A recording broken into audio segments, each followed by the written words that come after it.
ہر قسم کے روحانی جسمانی مسائل اور وظائف کے لیے پیر اقبال قریشی چینل کو سبسکرائب کریں۔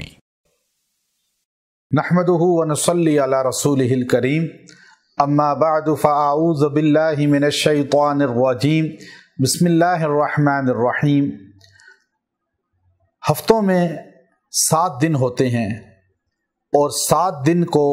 ہفتہ کہا جاتا ہے، اور ان میں جمعہ کے بعد جو یوم سبت ہے اسے ہماری اردو زبان میں ہفتہ کا دن بولا جاتا ہے۔ یوم سبت در حقیقت یہودیوں کو ملا تھا اور انہوں نے یوم سبت کو پسند کیا، ان کی عبادت کا دن تھا اور شکار سے انہیں منع کر دیا گیا، لیکن انہوں نے پھر بھی حیلے کیے اور شکار کیا، جس کی وجہ سے اللہ کا عذاب ان پر آیا اور ان کو کونوا قردۃ خاسئین، اللہ نے کہا بندر بن جاؤ، اور وہ بندر بن گئے اور پھر چند دنوں بعد فوت ہو گئے۔ جو انسان ہفتے کے دن یوم سبت کو کسی بھی دن یا رات کے پہلو میں یہ وظیفہ پڑھے گا، اللہ اس کو اپنے عذاب سے بچا لے گا۔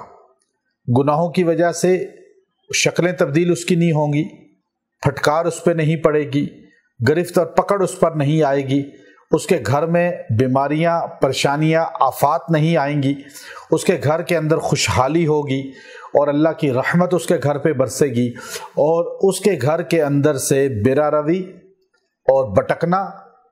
توحید و رسالت سے دور ہو جانا، یہ ختم ہو جائے گا۔ جو انسان یوم سبت ہفتے کے دن یہ وظیفہ پڑھے گا، اللہ تبارک و تعالی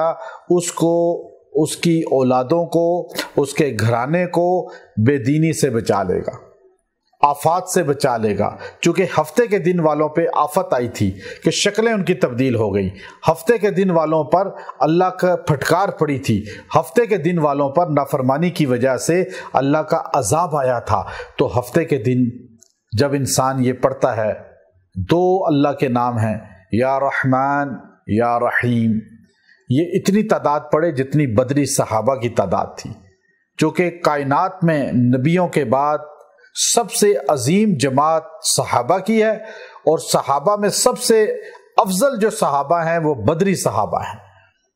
اور بدری صحابہ میں سب سے افضل ابو بکر صدیق رضی اللہ تعالیٰ عنہ ہیں۔ تو 313 مرتبہ جو آدمی یا رحمان یا رحیم پڑھے گا، اللہ اسے ہفتے کے دن اس اسم کو پڑھنے کی بدولت ہر قسم کے عذاب سے، عطاب سے، شکل مسخ ہونے سے اور گمراہی سے اور ہر قسم کے فسق و فجور سے محفوظ رکھ دیں گے،